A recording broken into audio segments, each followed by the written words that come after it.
Tailings ponds have been a byproduct of the oil sands since drilling began in our province. Now, Alberta wants the industry to find solutions by launching a challenge with $50 million in funding as the prize. At the same time, a new survey says most Canadians want to see renewable energy to expand. Stephanie Thomas has more. It's called the Tailings Technology Challenge. $50 million from an industry-backed fund will go to the winning company that can create a solution for tailings ponds. We need to shift this work into overdrive. We need more advanced technologies to help reduce, treat, and manage mine water. Tailings ponds in the oil sands are a mix of chemicals, bitumen, water, and sand.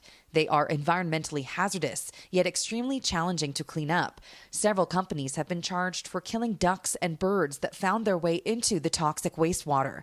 There are some 1.4 billion cubic meters of tailings ponds in the province. That's about 500,000 Olympic-sized swimming pools. We're in that stage of accumulating a lot of tailings and fluids that will in due course be reclaimed, and some of the very original ponds have now been reclaimed. However, one local environmental geology expert disputes that efforts to clean up tailings ponds have ever worked. We haven't figured out how to get the water out of the fine sands yet so that they can be restored, and so basically no tailings pond has been restored that I'm aware of in Alberta. At the same time, new data suggests more Canadians would prefer to see more progress on renewable energy.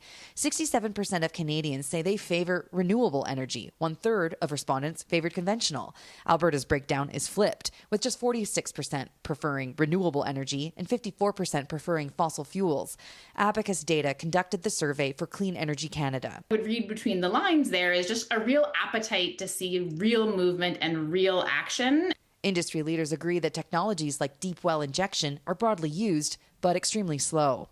Maybe there's technologies being applied in other industries elsewhere in the world that we're not even aware of, things that we can bring to bear here to speed up that process. He adds the solution needs to be scaled up to match the size of the issue.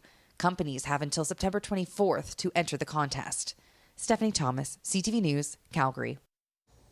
Abacus surveyed more than 2,500 people from June 2nd to the 5th from a random sample of panelists.